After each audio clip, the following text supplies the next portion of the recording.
Amen. Magandang umaga po sa ating lahat. Welcome po sa Jesus Christ Redeemer Christian Church. Ngayon po ay magsisimula tayo ng gawain po bago ating Sunday celebration ng ating po discipleship training. So bago po lahat tayo po tumayo at ating po awitan ang ating Panginoong Diyos.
Amen? Sabi po sa Ephesians chapter 4, verse 11 to 13. And He Himself gave some to be apostles, some prophets, some evangelists, and some pastors and teachers, for the equipping of the saints, for the work of the ministry, for the edifying of the body of Christ, till we all come to the unity of the faith and of the knowledge of the Son of God, to a perfect man, to the measure of the stature of the fullness of Christ.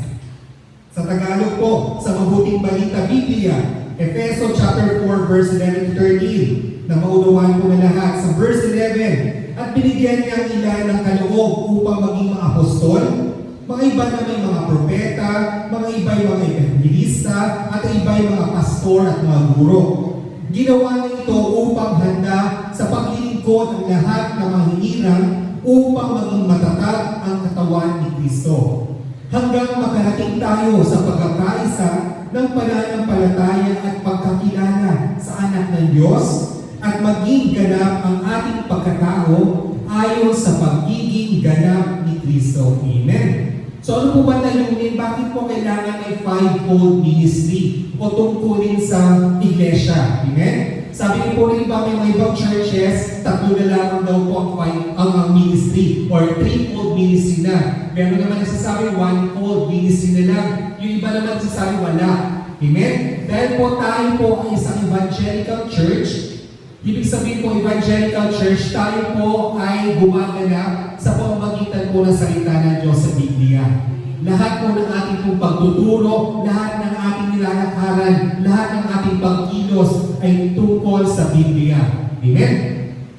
So kahalagahan o layunin ng fivefold ministry sa iglesia, una ay equipping, palaguin ang iglesia ng Diyos at ihanda ang mga mananampalataya. So para maging handa tayo. Amen? Dahil po itong fivefold ministries na ito ay kaloob ng ating Panginoon Diyos. Amen? Pangalawa, ay build up, makamit ang kaganapan ni Kristo para tayo bumuo. Ang Panginoon Diyos ay nais niya po sa bawat isa sa atin ay bumuo. Hindi po magwasak or manggulo. Amen? Ang ginagawa po kasi ng ating Panginoon Diyos ay mag-build, gumawa, kumilos. Amen? Pangatlo, pagkakaisa o unity. Pang-apat, pananampalataya or faith natin sa ating Panginoon Diyos. At panglimang layunin, kapanahunan o maturity sa kaalaman kay Kristo. So ito po yung limang katangian o kahalagan o layunin ng fivefold ministry simbahan. Equip, build up, unite, faith, and maturity. Amen? So ano po ba?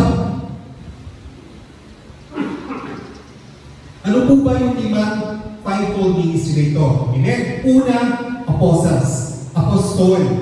Ang apostles or apostol ay sinasabi ng sent ones. Sila po yung ipinapadala ng Diyos sa bawat isa upang tumulong sa ministry o sa iglesia.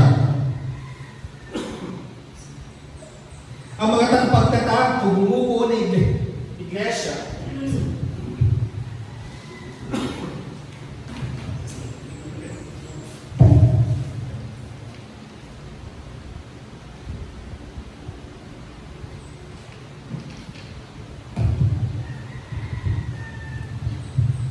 sa pagpapatuloy. Okay, apostles o apostol. Ang mga tagapagtatag o bumubuo ng iglesia, mga church planters, sila yung bumubuo ng nagtatatag ng mga bagong simbahan. Sila din po yung mga pioneers na naglalagay ng pundasyon, nagtatayo at bumubuo ng building ng bagong iglesia o simbahan. Amen. Nasa doktrina ng pangangasiwa po sila at kagabay. So kapag ang fivefold ministry, meron tayong kada kamay natin, meron tayong limang daliri. Amen? So yung apostles o apostol, nangangahulugan po ay nagsisimulo yan sa ating thumb. Amen? Hinlalaki. Amen? So sabi natin, ang nangunguna sa fivefold ministry, tumutulong sa lahat ng daliri ay yung thumb. Kaya po, mahalagang thumb. Okay lang maputol yung apat na daliri, pero kapag nawasak yung thumb o naputol ang thumb, mahirapan na ang function ng kamay natin. Amen? So tumutulong yan sa iba't ibang daliri, so ibig sabihin siya yung nag-build up, okay, ng church o ng iglesia. Kaya mahalaga po ang pundasyon ng ating pong tag o yung ating pong apostles. So yun po yung apostol. Pangalawa, prophets. Yun naman po yung hintuturo natin. Amen? Yung pointing figure natin. So hintuturo, prophets o propeta, revealers po sila. Sila po yung nagsasalita at nagtuturo ng direction. Ang mga tagapagpahayag ng salita at kalooban ng mensahe ng Diyos, so bibigyan na direksyon o babala upang ihanggang ang bayan ng Diyos. Amen?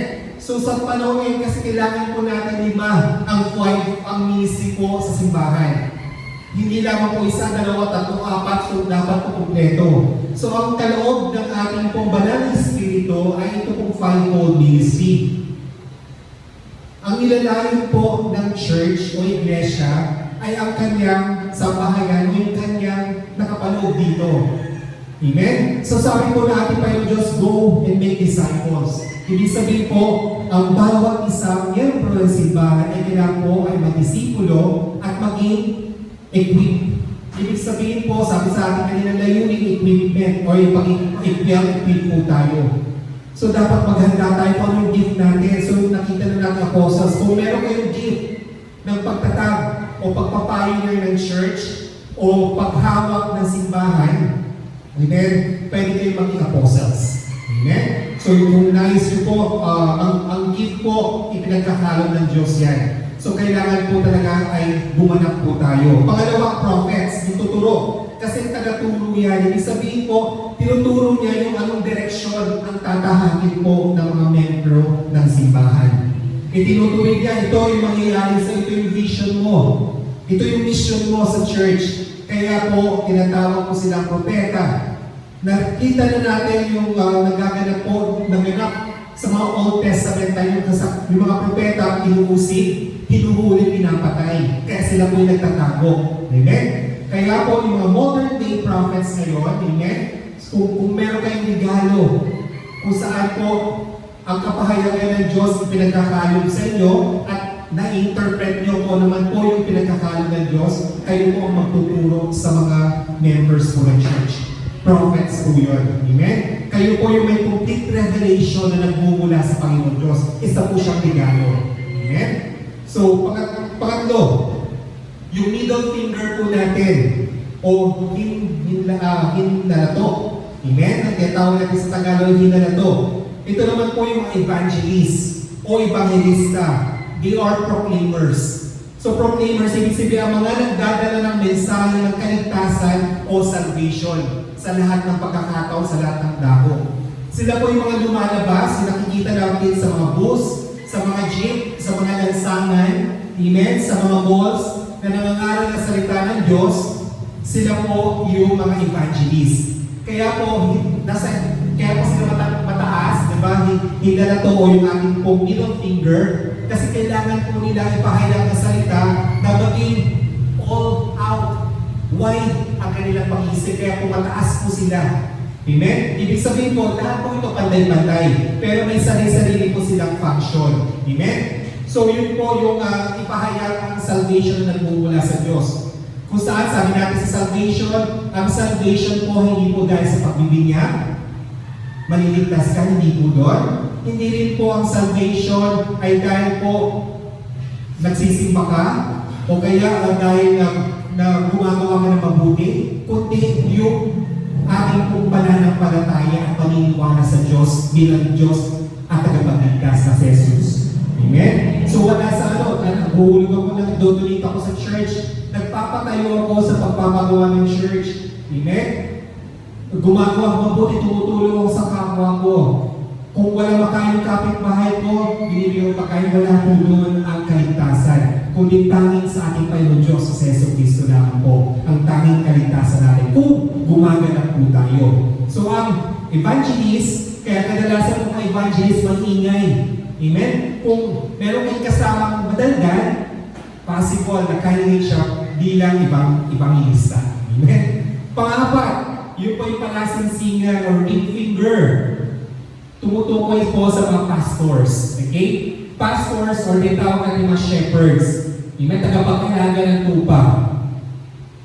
Bakit po pala sinisigan ng mga pastors? Kasi po sila po yung isinusot dito ang singsing. Di ba pag ikakasal dito po nilalagay yung singsing? Kasi ikinakasal po sila sa iglesia o sa church.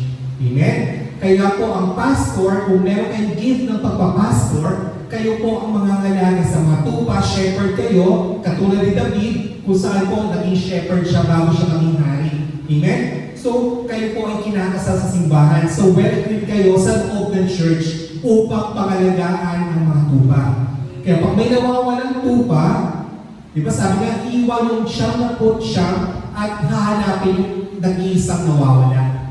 So, ang pag-aalaga, pag-aalaga, so dapat po talaga daddy figure or father figure po ang mga pastor.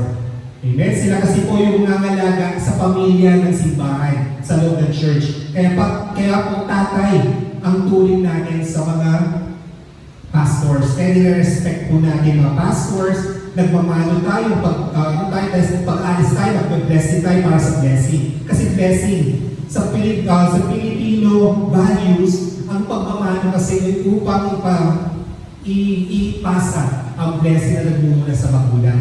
So, yun po ang pastors. Ang mga pastor ay nag-aalaga, nagpoprotekta, gumagabay sa mga tupa o mga miyembro ng simbahan.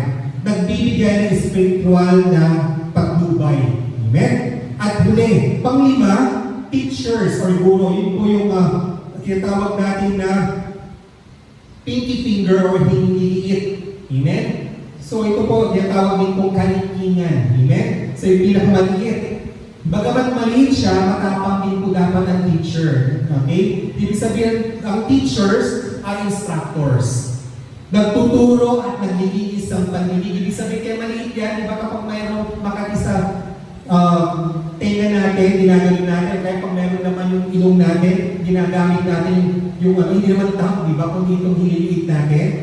Ibig sabihin kung nililinis yung tenga natin para pakinggan natin yung wisdom, yung karunungan na nagbumula sa Diyos. Amen? Kaya kung may mga teachers tayo, ang mga nagtuturo ng salita ng Diyos at mga kautusan upang maging matatag at mature ang kaalaman ng mga mananampalataya.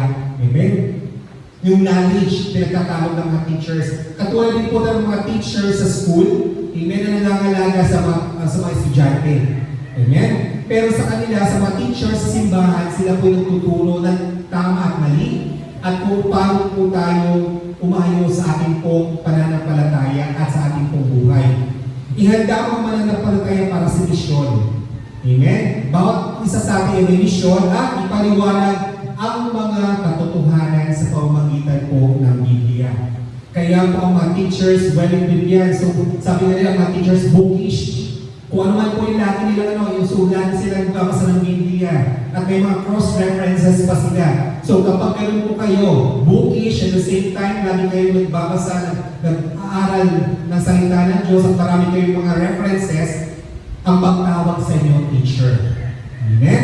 So ito po yung tinatawag natin fivefold ministry ng simbahan. 5 tungkulin sa ministeryo. So dapat po talaga, kailangan po ay well-equipped po ang bawat isa. At ang 5 ito nagpa-function para malabanan natin yung kaaway o yung kasalanan ng sanlibutan ito. Kailangan po lahat, ang pastors, prophets, evangelists, pastors, evangelists, prophets, evangelists, then yung teacher, kailangan po well-equipped kasi pag susuntok kayo, hindi naman po tamang gagamitin nyo, hindi makasuntok yan. O kaya 2 daliri lang. Dapat daw po buo itong 5 daliri ito para labanan po ang kaaway po. Amen? So ang diablo. Dapat po nakapanood tayo sa fivefold ministry. Hindi lamang po tayo may pagtawag, kundi nagpa-function po tayo. Mapalad yung marami pong gift sa iglesia, may iba kasi 2 ang gift. Pero isa ang natatanging gift kung saan ka pagpapalain ng Panginoon Diyos at kung saan ka magpapagamit. Amen? Kung ano man po yung ibinibigay, kaya po tayo may mga trainings, may mga discipleship training po tayo para maunawaan natin ano po ba yung nilalakaran ng church at ano ba ang ipinagkakalog ng regalo o kaloob ng Diyos para sa inyo. Kung kayo ba ay magiging apostles, kayo ba ay magiging prophet, magiging evangelist po ba kayo? magiging pastors or magiging teacher po kayo. Amen? So, habang tumatagal kayo sa church, nabubuksan yung katotohanan ang nanggigano po ninyo. Amen? Kaya po, sa bawat isa sa atin, kapag matagal na tayo sa church, nalalaman na natin, ay, ito pala yung gift ko. Amen? So, isip nyo, ang gift nyo sa worship, marunong lang tumugtog, marunong umawit, marunong sumayaw, hindi po. Meron kang makikita ang regalo ng Panginoon Diyos.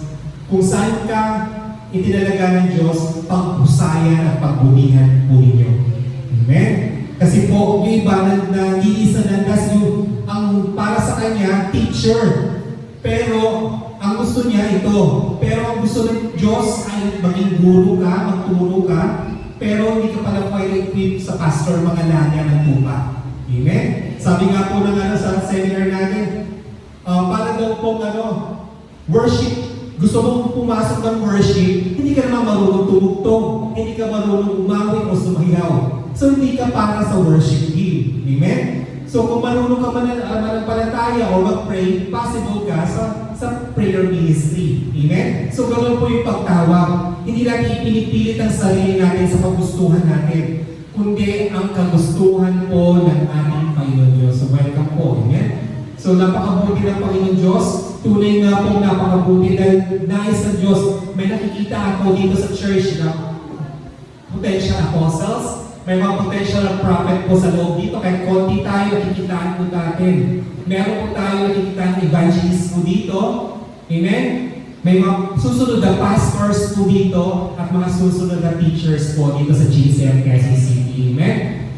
Mabuksan nawa ng ang diwa ninyo sa pamamagitan ng regalo ng Panginoon Diyos at mag-function tayo at para tayo mag-mature at lumago. So tayo po tumayo at manalangin. Yes, so Lord God, Ama namin mga pangyarihan, tunay nga po kayo po ang nagbibigay ng lugod at liwanag sa aming mga puso, Lord. Ama, dalangin po namin, Lord, mabuksan ang aming pong isipan. Kung ano po ang nilalayo niyo po sa bawat isa, kung saan po ba kami itinatalaga ninyo sa pamamagitan ng inyong regalo na ipagkakalog sa bawat isa. Mag-well-equipped kami nang sa ngayon po, Lord, ay panghawakan namin ang regalo na ipagkakalog niyo po. Marami po maging apostles, prophets, evangelists, pastors, or teachers. Lord, dalangin po namin ay maging kapagamit-gamit kami sa simbahan ito nang sa ngayon, Lord, ang fivefold ministry na nagbibigay ng bubukas ng katotohanan sa bawat isa ay maging matibay at aming sandigan. Lord, maraming salamat po sa kaloob ninyo. Dalangin po namin sa aming pagtahak ngayon po sa umaga ito sa aming Sunday worship celebration. Kayo po ang manguna, O Lord, at ang inyong pong banal na Espiritu ay bababa sa pamamagitan po ng aming mga puso. Dalangin po namin mabuksan sa tunay na diwa ng pagkakaisa at pagsasama-sama at pag-ibig. Maraming salamat po. Ito pong aming samot panalangin. Sa pangalan ni Jesus, lahat ng umiibig sa Panginoon Diyos ay nagsabi na, Amen. Amen. Natin umaga po.